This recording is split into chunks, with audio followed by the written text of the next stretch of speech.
Wrestling has more than one royal family. You can't see me, my time is now. I hear voices in my head thinking. Here we go. তো guys আজকের প্রথম news হচ্ছে যে WWE royal rumble উপলক্ষে তাদের top 10 royal রাম্বলের returns of all time এখানে announce করেছে বা বলতে পারো যে পাবলিশ করে দিয়েছে। তো দেখতে পাচ্ছ এক নম্বরে রয়েছে জন সিনার 2008 সালের রিটার্ন, যেটা অ্যাকচুয়ালি জন সিনাই জিতেছিল, সে ট্রিপল এইচের সামনে রিটার্ন করেছিল। তারপরে হচ্ছে আমাদের এখনকারের জন সিনা কোডি রোডসের রিটার্ন 2023 সালে, যেটা আমাদের মনেও নেই।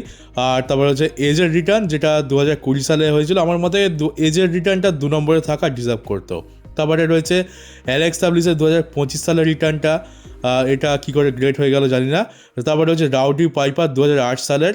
তারপরে হচ্ছে নিয়মি রব ভ্যান ড্যামের রিটার্ন 2009 সালের, রে মিস্টিরিওর রিটার্ন 2018 সালের, দি আন্ডারটেকারের রিটার্ন 2003 সালের। আর তারপর 10 নম্বরের কে রয়েছে দেখো, ক্রিস জেরিকোকে সবার লাস্টে রাখা হয়েছে। আর হয়তো রয়্যাল রাম্বল ম্যাচও সবার লাস্টেই এন্ট্রি নেবে। তো এখান থেকে মেবি একটা টিজ বলতে পারো, কারণ রয়্যাল রাম্বলে তো আমরা অনেক গ্রেট রিটার্ন দেখেছি এর থেকেও বেশি, কিন্তু তার সত্ত্বেও এরকম একটা লিস্ট দেওয়া হয়েছে যেটার সাথে অনেক ফ্যান্সরাই অমত দেখাচ্ছে ইন্টারনেটে। তো হতে পারে এটা এমনি তো ডাব্লিউডাব্লিউই যে নিজের টপ 10 লিস্ট বের করে বা টপ যে কোনো লিস্ট বের করে, সেটার সাথে কেউই একমত হতে পারে না। তারা তাদের নিজের মতোই লিস্ট বানিয়ে দেয়। এই কদিন পর দেখবো যে গ্রেটেস্ট রয়্যাল রাম্বল উইনারের লিস্ট বেরোবে, আর সেখানে জেউসও 1 নম্বরে থাকবে। আর এবার জেড কার্গিলকে নিয়ে কথা বলা যাক, যেটা একটা স্যাড নিউজ জেড কার্গিলের রিলেটেড। তো এই জেড কার্গিলকে মানে ব্যাক স্টেজেতে খুব একটা লোকে কিন্তু পছন্দ করছে না তার কাজের জন্য। কাজ বলতে কি, সে সবাইকে ইনজয় করে বেড়াচ্ছে। মানে এখনও পর্যন্ত জেড কার্গিল বিফ্যাব, মিচ্যান, টিফনি স্ট্র্যাটন এদের সাথে ম্যাচ লড়েছে আর সবাইকেই ইনজয় করে দিয়েছে। আর এমন নয় যে মিস্টেক করে হয়ে গেছে, জেড কার্গিল এত জোরে মেরেছে যে ইনজয়েড হয়ে গেছে সেখানে। তো দোষটা এখানে জেড কার্গিলের, আর যার জন্য জেড কার্গিলকে আনসেফ ওয়ার্কার হিসাবে গণ্য করা হচ্ছে। বলা হচ্ছে যে সে আনসেফ ওয়ার্কার। একসময় নায়া জ্যাক্সকে যেমন বলা হতো যে সে খুবই আনসেফ রেসলিং করে, সে বাকিদের ইনজয়েড করে দেয়, কিন্তু সে শুধুমাত্র একবারই বেকি লিঞ্চকে ইনজয়েড করেছিল, তারপর তো আর কিছু করেনি। কিন্তু জেড কার্গিল তো 3 বার করে দিয়েছে, তাহলে তাকে কি বলবে? আর হয়তো ঠিক এই কারণেই জেড কার্গিল যখন থেকে চ্যাম্পিয়ন হয়েছে তখন থেকে কিন্তু সে খুব একটা টাইটেল ডিফেন্ড করেনি। 1-2 বার করেছে কিনা মনে নেই, তবে আমার মতে তো এখনও পর্যন্ত আমরা তার টাইটেল ডিফেন্স দেখতে পাইনি, আর দেখতে চাইটাই বা কে। আর জেড কার্গিলকে এখন ফ্যান্সরা বহুত হেট করছে, কী কারণে করছে জানি না। আমেরিকাতে তো রেসিজম তো চলে, আর ওইটাও হতে পারে। এছাড়া তার অ্যাটিটিউডের একটা প্রবলেম রয়েছে, আর তাছাড়া সে যেরকমভাবে কাজ করে, এত বেশি আনসেফ ওয়ার্কার, নিজেকে কী না কী ভাবে, আর যার ফলে সে সবাইকে ইনজয় করে দিচ্ছে, যার ফলে ডাব্লিউডাব্লিউইরও একটা প্রবলেম হচ্ছে। তো ভেতরেও খুব একটা পরিস্থিতি ভালো নয়। আর আমার ব্যক্তিগত মতামত বলি যে এটা তোমার শুনে একটু আজব লাগবে, তবে এই দেখো মানে কিছু রেসলার থাকে বা কিছু মানুষ থাকে যাদেরকে আমরা বিনা কারণেই হেট করি। হয়তো হেট করার কোনো কারণ থাকে না, কিন্তু আমাদের একদম পছন্দ হয় না, মানে দেখলেই মাথা গরম হয়ে যায়। এই বেশ কিছু সময় আগে ক্যারিয়ান ক্রস ছিল, যাকে দেখলে আমার বিনা কারণে মাথা গরম হয়ে যেত। মানে কেন একে দেখায়, কেন এ আসে, ওই রকম মানে খুবই অপছন্দ ছিল আমার। আমি খুবই হেট করতাম আর ভিডিওতে সেগুলো বলতাম। কিন্তু তারপরে ক্যারিয়ান ক্রসের ক্যারেক্টারটা চেঞ্জ হয়, তাকে সেরকমভাবে দেখানো হয়, আর তখন আমার ক্যারিয়ান ক্রসকে ভালো লাগতে শুরু করে। হয়তো ক্যারেক্টারটা এত বেশি ইরিটেটিং বা এত বেশি অপ্রয়োজনীয়, আমাদের খারাপ লাগতে শুরু করে দেয়। আমাকে অনেকে বলতো যে আমাদের সিন্সকে লাগানোর আগে দেখতে ইচ্ছা করে না, ঠিক ওরকম টাইপেরই। আমরা একজনকে প্রচণ্ড হেট করছি, কিন্তু হয়তো কেন হেট করছি সেটা আমরা নিজেরাও ঠিক বলতে পারবো না। আর এখন জেড কার্গিলকে দেখে আমার ঠিক তেমনটাই ফিল হয়।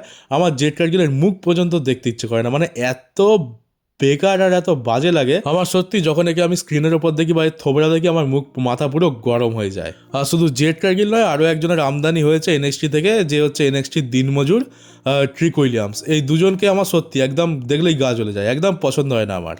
আর আমাদের টাকলা কখনো টাকা কামানোর কোনো সুযোগ ছাড়ে না। আর আমাদের এজে স্টাইলসের যেহেতু শেষ বছর, তাই এজে স্টাইলস উপলক্ষে মানে রিটায়ারমেন্ট উপলক্ষে তার একটা কাস্টম চ্যাম্পিয়নশিপও বের করে দেওয়া হয়েছে। দেখতে পাচ্ছ পেছন দিকে স্ট্র্যাপে লেখা আছে 2026 ফিনোমিনাল। আর এজে স্টাইলসের থিম অনুযায়ী একটা ওয়ার্ল্ড টাইটেল ডিজাইন করে দিয়েছে, আর এটা শপেতে ডাব্লিউডাব্লিউই শপেতে অনেক বেশি দামে বিক্রিও হচ্ছে।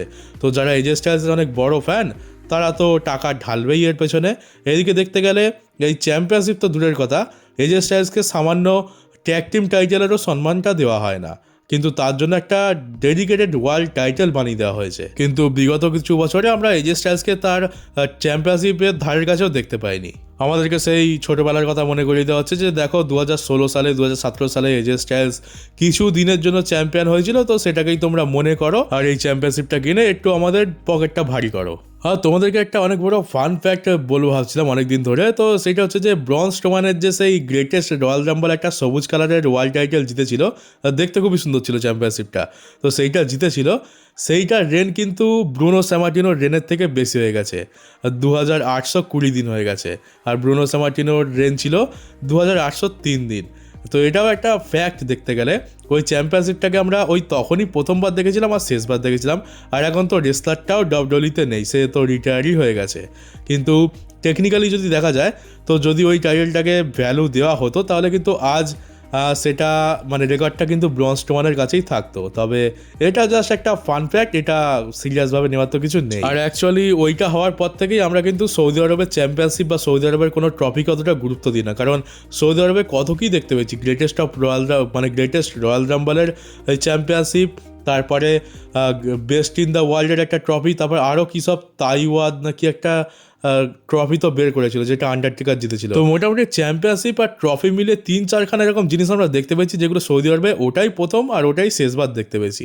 তারপর থেকে আমাদের একটা ধারণা হয়ে যায় যে এরা তো খালি টাকার জন্য জাস্ট একটা কিছু করে দেয়, এসবের কোনো ভ্যালু নেই, এমন একটা ধারণা আমাদের তৈরি হয়ে গেছিলো। আর এখন এই ক্রাউন জুয়েলের চ্যাম্পিয়নশিপটাকে দেখছি এরা 2 বছর ধরে কন্টিনিউ করছে, তো এই বলতে পারো যে ক্রাউন জুয়েল চ্যাম্পিয়নশিপটাই সব থেকে বেশি ভ্যালু পেলো সৌদি আরবের ক্ষেত্রে। আর এর পরের আপডেটটা 2K26 গেম নিয়ে রয়েছে। তো এবারে গেমের মধ্যে কয়েকটা পুরনো স্টিপুলেশন ফিরিয়ে আনা হচ্ছে। একটা হচ্ছে আই কুইট ম্যাচ, আরেকটা হচ্ছে ইনফার্নো ম্যাচ। এই ইনফার্নো ম্যাচ তো আমরা ডিমান্ড কেনের তরফ থেকে অনেক কটা দেখেছিলাম, এখন আর এসব দেখানো হয় না। তারপর হচ্ছে 3 স্টেজেস অফ হেল, ওটাকেও ফিরিয়ে আনা হয়েছে। আর একটা হচ্ছে ডাম্পস্টার ম্যাচ, ওই ডাস্টবিনে ফেলে দেওয়া বন্ধ করে দেওয়া ওই ম্যাচটা। তো এই 4টে স্টিপুলেশনওয়ালা ম্যাচ এবারে অ্যাড করা হবে বা বলতে পারো যে ফিরিয়ে আনা হবে 2K26 গেমে। আর ফ্যান্সরা ওই করবে, বাস্তবে তো আমরা দেখতে পাই না 3 স্টেজেস অফ হেল বলেই আমাদেরকে ওই রকম একটা ম্যাচ দেওয়া হয়। তো এবার তো ওই দুধের সাথে ঘোলে মিটাতেই হবে, ওই গেম খেলেই কাজ চালাতে হবে। তাও আবার এগুলো আমাদের মতো গরিব ফ্যান্সরা তো অ্যাফোর্ড করতেই পারবে না, কারণ এগুলোর দাম অনেক বেশি হয়। আবার এটা খেলতে গেলে সেই প্লে স্টেশন কম্পিউটার কী সব তো লাগে শুনেছি, তো সেটারও একটা খরচা। আবার এই গেমের সিডিটাও ডব্লিউডব্লিউইর তরফ থেকে কিনতে হবে, তো তারও একটা অনেক বড় খরচা। আর ডব্লিউডব্লিউই তাদের এই গেম থেকে প্রতি বছর কিন্তু বেশ ভালো মতো রেভিনিউ জেনারেট করে। যারা এই ডব্লিউডব্লিউইর পেছনে পাগল হয়ে রয়েছে তারা কিন্তু এই গেমটা প্রতি বছর খুব সবাই কেনে, আর এটার সেলও কিন্তু খুব ভালো হয়। আর এবার একটা ফ্যান্সদের স্প্যাকুলেশন নিয়ে কথা বলা যাক। আর যখনই রেসলম্যানিয়া আসবে তখন এইরকম একটা স্প্যাকুলেশন তো আসবেই আসবে, এটা একেবারে এখন চিরসত্য হয়ে গেছে। এই এখন বলা হচ্ছে যে রেসলম্যানিয়াতে নাকি রোমান রেন্সকে রক ঠকাতে চলেছে। কী করে ঠকাবে সে তো জানি না, কিন্তু ঠকাতে চলেছে। রোমান রেন্স নাকি একটা চ্যাম্পিয়নশিপ ম্যাচে থাকবে, আর সেখানে রক এসে এই এলিমিনেশন চেম্বারে যেরকম করেছিল জন সিনা সেরকম টাইপের নাকি রক করবে। এটা ফ্যান্সরা স্পেকুলেট করছে, কোনো নিউজ আসেনি। আর নিউজ আসবেই বা কী করে, যদি এরকম কিছু হয় তারপর তো নিউজ আসবে। তো ফ্যান্সরা জানি না কী করে এত আশা করে রাখে এখনও, এই মানে এরা কি এখনও ডব্লিউডব্লিউইকে চেনেনি নাকি টাকলাকে চেনেনি। আর এটা আমরা দেখতে পাবো অ্যাকচুয়ালি, আমার তো একদমই মনে হয় না। ফ্যান্সরা এটাই স্পেকুলেট করছে যে এই হয়তো রোমান রেন্স কোনো একটা চ্যাম্পিয়নশিপ ম্যাচে থাকবে, আর সেইখানে ড্রু ম্যাকিন্টায়ার থাকুক কিংবা কোডি রোডস থাকুক, তাকে রক এসে সাহায্য করবে আর রোমানকে বিট্রে করে রোমানের অপোনেন্টকে জিতিয়ে দেবে। আর তারপর এখান থেকে নাকি রেসলম্যানিয়া 43 যে ম্যাচটা হবে সেইটা নাকি বিল্ড আপ করা হবে, যেটা সৌদি আরবে হতে চলেছে। তো এইরকম আশা করাই বহুত বৃথা, কারণ এরকম লং টার্ম স্টোরি আমরা দেখতে পেতাম কিন্তু ভিন্স ম্যাকম্যানের যুগে। এই 2024 সালের পর 2 বছর তো কেটে গেছে, একটা লং টার্ম স্টোরির কথা বলো। লং টার্ম স্টোরি বলতে এখন খালি ভিশন ভার্সেস সিএম পাঙ্ক দেখতে পেয়েছি, সেটা এত বেশি ইরিটেটিং হয়ে গেছে আমাদের জন্য যে আমরা আর দেখতেও চাই না। তো লং টার্ম স্টোরি এরকম নয়, লং টার্ম স্টোরি আমরা আগে দেখতে পেতাম, সেই যেমন জন সিনা আর রকের স্টোরিটা 2 বছর কিংবা 3 বছর ধরে চলেছিল, দেখতে মজাও পেয়েছিলাম, আর সেরকম টাইপের। এবারে মনে তো হয় না যে রক ভার্সেস রোমান রেন্সের ম্যাচটা এখান থেকে বিল্ড করা হবে, কারণ এদের নিজেদেরই কোনো ঠিক নেই। এরা টিজ করে দেবে, বলে দেবে যে হ্যাঁ এই ম্যাচটা হবে, তারপর লাস্টে গিয়ে দেখবো সব কিছু চেঞ্জ হয়ে গেছে। আর যদি রক ভার্সেস রোমান রেন্সের ম্যাচটা হওয়ারও কথা হয়, তাও এটা সেই তোমরা ধরে নাও যে পরের বছর রয়্যাল রাম্বল কিংবা তারপর থেকেই আমরা বিল্ড আপ দেখতে পাবো, তার আগে তো মনে হয় না এটা হবে। তার উপরে সব থেকে বড় কথা, রক এবারে রেসলমিনিয়াতে থাকবেই না, এটা প্রায় অলমোস্ট কনফার্ম। সে রেসলমিনিয়ার টাইমে তার মুভির কাজে খুবই ব্যস্ত থাকবে, তার অনেক কাজ রয়েছে।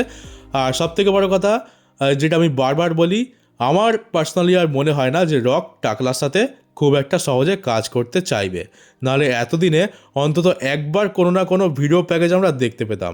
সেই এলিমিনেশন চেম্বারের পর থেকে একটা সামান্য ভিডিও প্যাকেজ পর্যন্ত আমরা দেখতে পাইনি রকের কোনো একটা দিকে।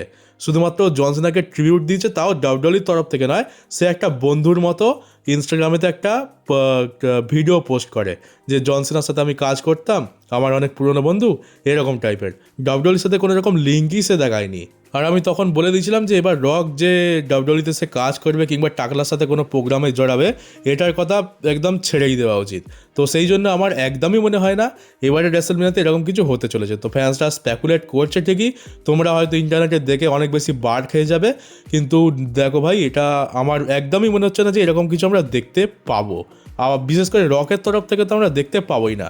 যদি কিছু হয় ওই পরের বছর ওই রেসলমেনিয়ার টাইমে হতে পারে। এখন এটা আশা করা একদমই বৃথা হবে।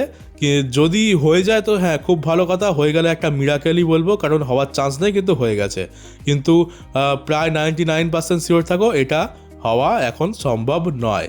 আর তার উপরে এরা যেভাবে রয়্যাল রাম্বলটাকে বিল্ড করছে কোনো রকম হাইপ ছাড়া, তোমাদের কি আদৌ মনে হয় যে রেসলমেনিয়াতে এত বড় বড় জিনিস এটা প্ল্যান করে রেখেছে আদৌ? কারণ রেসলমেনিয়াতে যদি সত্যি এত বড় জিনিস প্ল্যান করা থাকতো, তার কিছুটা আভাস আগে থেকেই পাওয়া যেত, তোড়জোড় সেরকম করেই হতো। আর আমি দেখেছি যখনই রেসলমেনিয়া আসবে কিংবা ওয়ার্ল্ড টাইটেল ম্যাচ আসবে কোনো বড় জায়গায়, রককে আচমকাই তাকে জড়িয়ে দেওয়া হয়। কখনো বলা হয় এই দেখো জন সিনার ম্যাচে রক আসবে, সেথ রলিন্সের পেছনে রকের হাত রয়েছে, ব্রক লেসনারকে নাকি রক পাঠিয়েছে, জন সিনার লাস্টের ম্যাচে নাকি রক এসে তাকে চ্যালেঞ্জ করবে। এইরকম জিনিস আমরা প্রত্যেকবারই দেখতে পাই। রককে প্রত্যেকটা বড় জায়গায় ফ্যান্সরা এসব স্পেকুলেট করে রককে ঢুকিয়ে দেয়, কিন্তু রক কোনো জায়গাতেই ফিট বসে না, বা বলতে পারো যে ফিট বসলেও সে আসে না। অন্তত যতদিন টাকলা ইনচার্জে রয়েছে ততদিন তো তোমরা রককে নিয়ে কিছু এক্সপেক্ট করো না। শুধুমাত্র পরের বছরটা সৌদি আরবে হতে চলেছে তাই আমি এক্সপেক্ট করছি, কারণ সৌদি আরবের হাতে সেই পাওয়ার রয়েছে, তারা রককে নিয়ে আসতে পারে। তবে যাকে শেষমেশ যা হলো, মোটামুটি ব্যাপারটা তো পুরোপুরি ক্লিয়ার। কিন্তু যদি সত্যি রেসলমেনিয়াতে রককে আমরা দেখতে পাই, অনেক বড় সারপ্রাইজ হবে ডেফিনেটলি। এটা ওয়ান অফ দ্য শকিং জিনিস হতে চলেছে রেসলমেনিয়ার ইতিহাসের। আর তো চলো গাইজ, আশা করি এই জিনিসটা নিয়ে আর কোনো রকম কনফিউশন নেই, তোমরা অত বেশি আশা রেখো না। আর যারা নতুন তারা চ্যানেলটাকে সাবস্ক্রাইব করে নোটিফিকেশন বেলটাকে অবশ্যই অন করে দিও, আর পারলে ভিডিওটাকে শেয়ারও করে দিও। আর চলো এবার দেখা হবে ডাব্লিউডাব্লিউই আর অল এলিট রেসলিংয়ের একটা নতুন নিউজ ভিডিওতে।